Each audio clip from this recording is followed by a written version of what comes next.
부동산 투자는 돈이 많이 있어야 할 수 있고 여유 자금이 없는 사람은 투자를 시작할 수 없다고 합니다.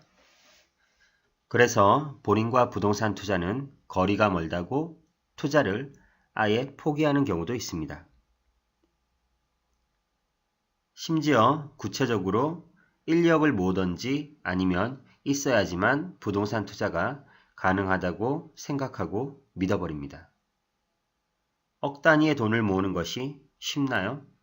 돈을 모아서 투자를 하는 것이 아니라 투자를 통해서 돈을 모으셔야 합니다.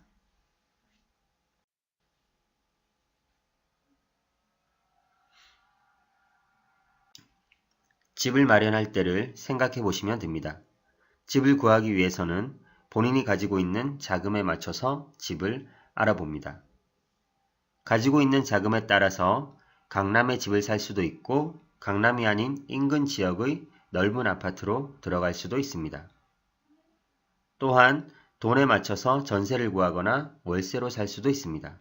그리고 돈을 더 모으면 더 나은 집으로 이사를 가곤 합니다. 이렇게 집을 구할 때 본인의 자금력에 맞춰서 집을 구하는 것처럼 부동산 투자도 투자금에 맞게 투자를 시작하면 됩니다. 돈이 없으면 없는 대로 거기에 맞춰 살 집을 구하듯이 부동산 투자도 본인의 자금력에 맞춰서 시작하는 것이 중요합니다. 본인이 가지고 있는 돈의 규모와 상황에 맞춰서 거기에 알맞은 물건을 찾아서 하면 되는 것입니다. 대부분의 부동산 투자를 한다는 사람들이 신규 아파트 분양이나 강남의 특정 지역을 선호하고 거기에 몰리다 보니 부동산 투자는 돈이 많아야 할 수 있는 것이라고 느껴지는 것 뿐입니다. 이 또한 투자의 편견에 가깝습니다. 투자금이 적다고 해서 내가 산 부동산 투자의 리스크가 커지는 것도 아닙니다. 돈의 많고 적음이 아니라 부동산의 가치에 따라서 투자의 리스크는 결정됩니다. 비싼 부동산이 더 안전한 투자라는 보장은 어디에도 없습니다. 부동산 경매에서 물건 검색을 하다 보면 적은 돈으로 투자를 할 수 있는 물건들이 꽤 있습니다. 투자금의 크기가 중요한 것이 아닙니다.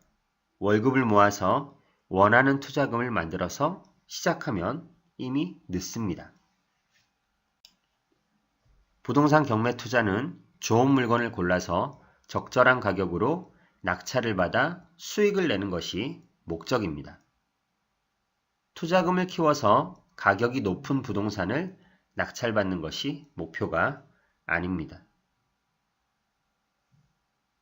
투자금이 없어서 돈을 모으는 중이라서 이런 핑계를 대면 정작 중요한 시간을 낭비하게 됩니다. 시간도 돈입니다.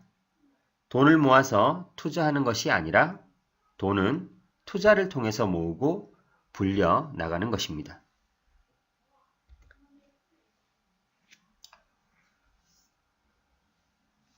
지금 바로 투자를 시작해야 합니다. 중요한 것은 투자금의 크기가 아니라 자기가 가지고 있는 돈에 맞춰서 투자를 하려고 하는 의지와 우량 물건을 고르는 눈이 필요한 것입니다.